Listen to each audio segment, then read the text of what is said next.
So again, we're talking about rational functions. We just looked at a video about how to transform some basic rational function graphs. The unfortunate thing is they're not always that easy. There's many things that can complicate our rational functions and make the graphs look entirely different than the ones we were just looking at. So the things that we need to consider in order to understand and graph rational functions include domain. Domain's a big one when we're talking about rational functions. To find the domain, what we do is we take the denominator and we set it equal to 0.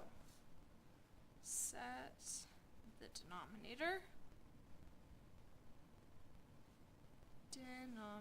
I'm spelling that right, wrong. Denominator equal to 0, and then solve. And those are the numbers that will make the denominator 0, and we don't want the denominator to be 0. So the solutions to that are what is not in the domain. Show us what is not in the domain. For example, we've done some of these before. Y equals x plus 1 over x squared minus 1. Does it really matter what's in the numerator at all? Well, no, not when we're finding domain. Domain is simply the denominator, and that is it. So we follow our instructions. Denominator equal to 0. We can either solve by moving the 1 over and square rooting, or we could solve by factoring. It doesn't really matter. It just tends to be, if you try to solve it by factoring, you'll remember that there's a positive and a negative answer. And if you don't solve it by factoring and you do the square root instead, you've got to remember that step. Okay, so those are the values that would make the denominator 0. So when we're actually stating the domain, we would say that x is any number such that x cannot be equal to positive or negative 1. That's how I would write it. So that would be the preferred way to answer it. If you were to just answer it as x cannot equal plus or minus 1, that would be appropriate. It doesn't include the whole set notation, but it still tells me that you know the answer. A different way to write it in interval notation would be to say all numbers except negative 1 and positive 1, and so that's how the interval notation would show us that it's everything but those numbers, because the parentheses indicate that it does not include those numbers. Again, this or this. For this case, most of the time we use interval notation. Situation like this, set notation is easier. Okay, next. So that was domain. Next is asymptotes. We've already talked about them a little bit. Let's officially define them here. We represent them with a dotted line on the graph. I'll write that down in a minute. But asymptotes are lines where a graph or a function does not exist.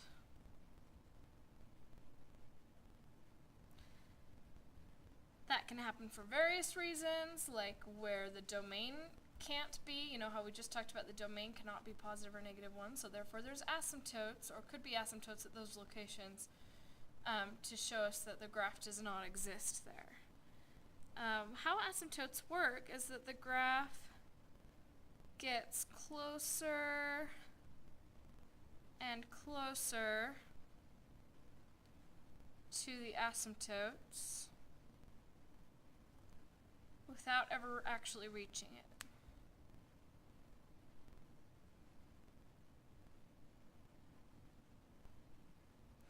When you get to calculus, you'll learn about this as being a limit. The limit of a number as it approaches something. There's a limit to how far it can go.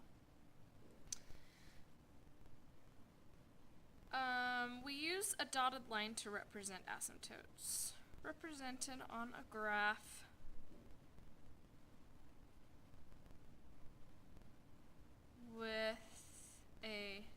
dotted line.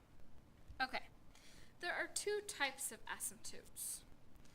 Vertical asymptotes are the ones that are most straightforward and easy to find. They are related directly with the domain. So vertical asymptotes occur where x cannot exist. Usually same as the domain. But instead of it, the domain is where x cannot be, and the asymptotes is where those asymptotes actually are, like where it doesn't exist. So instead of saying x does not equal those points, we would say x does equal. And instead of it, it's not really a point, it's actually an entire line where it will not cross. Okay. Step 1, though, is very, very important, and I'm going to show you in this previous example that I just did why step 1 is important. Step 1 is not going to be an issue very often, but when it is, it's a big issue, so we need to do it. Simplify your fraction first by factoring. So, for example, if I have something like y equals x plus 1 over x squared minus 1, I solved that previously by factoring the denominator. So instead of doing that to solve, let's just go ahead and factor it, like as if we're just simplifying stuff. Well, you should notice that when you've simplified it that way, we have these common factors that will reduce out of our fraction. So we're just left with 1 over x minus 1 for what our function is actually going to look like. So with that in mind, we now set our denominator equal to 0. Step 2. Now set denominator equal to 0. So in this case, x minus 1 equals 0, so x equals 1. That is our vertical asymptote. There's a vertical asymptote at x equals 1. So on a graph, that would look like that right there. Okay? Well, some of you are probably thinking, well, didn't we just say that negative 1 also does not exist in the domain? Yeah, that's very true. Negative 1 does not exist in the domain. However, it will not be a vertical asymptote. It will merely be a hole in the graph that your calculator will not show you. So if you don't remember to do this step, you will not know about the hole in the graph, because if you just use your graphing calculator, your calculator won't show you. You have to know about holes in graphs to do that. Basically, the graph just goes to a point, and then there's a hole in the graph, and then it keeps going. So if this particular graph, in fact, we can use the simplified version with the transformations we were just talking about to go ahead and graph this function. So again, we would have a horizontal asymptote at 0 because this can never be 0. And we're going to talk about how we know that in a few minutes. And so our graph is going to be going here and here. But because of the original problem and the domain not being able to exist at negative 1, we actually have to show that what your graphing calculator doesn't show, that there's a hole in the graph at negative 1. No asymptote because it cancels out, but a hole in the graph, yes, where it does not exist at negative 1. It can't be plugged into the original problem. Like I said, it's a little strange. It's not going to happen very often. Okay, moving on. The next part is probably the hardest thing for students to remember. For some students, it's one of the hardest things to learn, but really it's not that hard. It's just that there's kind of different situations. So if you don't spend enough time thinking about it, you just quickly do this assignment and move on, you will never remember this for the final exam, and it will show up on the final exam. It always does. So please make sure you take some time to go back and remember horizontal asymptotes. Okay, there are 3 different rules for horizontal asymptotes, 3 different possibilities that could happen. The first one is that we could have an asymptote at y equals 0.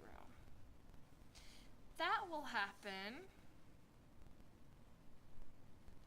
if you remember just barely learning about polynomial functions. happens when the degree of the polynomial in the numerator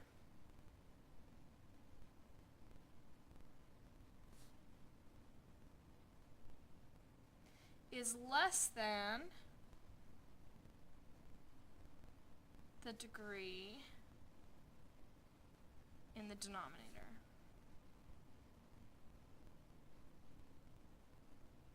Okay, so you separate your fraction into two polynomial functions, one in the numerator, one in the denominator. Analyze the degree of the numerator and the degree of the denominator, and if the degree on top is lower than the degree on the bottom, then there's an asymptote at y equals 0 every time. Let's look at one quick example of that. Y equals 2x over x squared minus 3. We could look at the vertical asymptotes by move over the 3 square root. So the vertical asymptotes would be plus or minus square root of 3, but that's not important right now. Right now what we're doing is horizontal asymptotes. So we look at the degree of the numerator. There's no exponent, so there's an assumed 1 right there, an invisible 1. So the top of our fraction is degree 1. The bottom of the fraction has a square, so it is degree 2. So since the top of the fraction is a lower degree than the bottom of the fraction, there must be a horizontal asymptote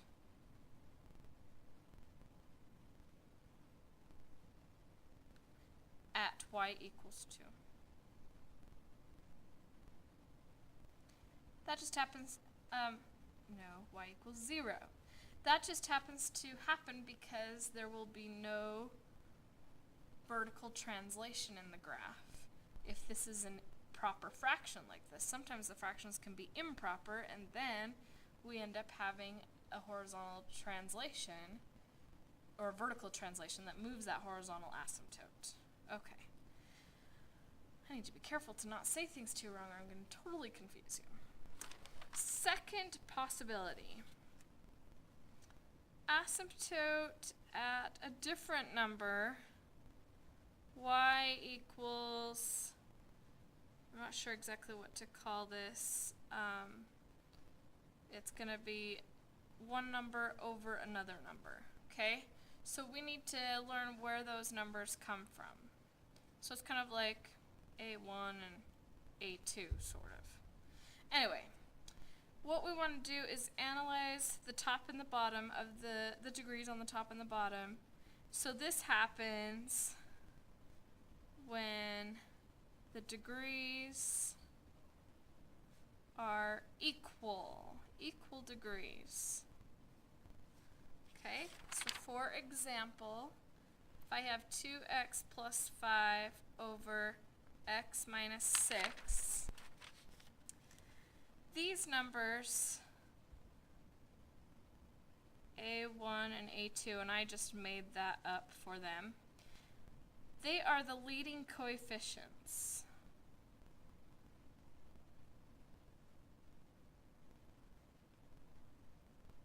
So you make sure your polynomial function is in the right order, with descending order of exponents.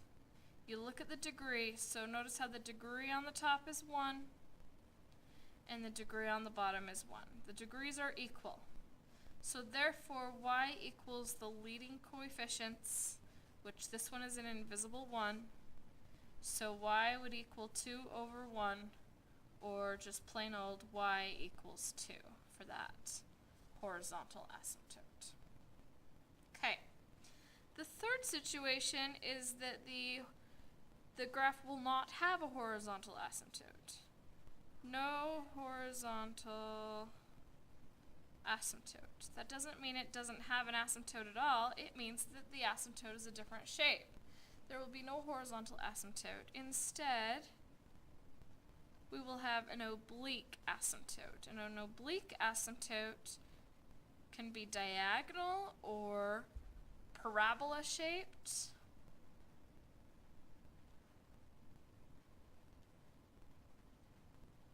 But the graph still kind of follows that shape. Okay, of course that's going to happen when the degree of the numerator is greater than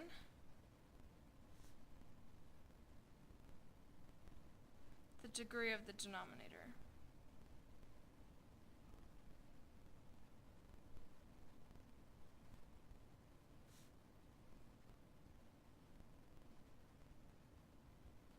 Okay, so for example,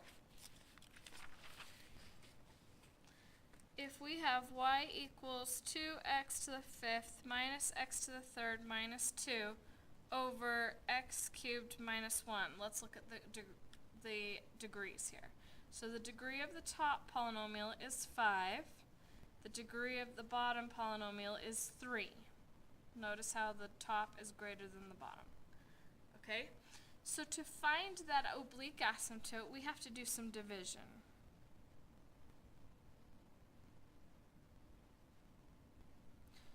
We're going to use division. Okay, so we're going to take the bottom and divide it into the top.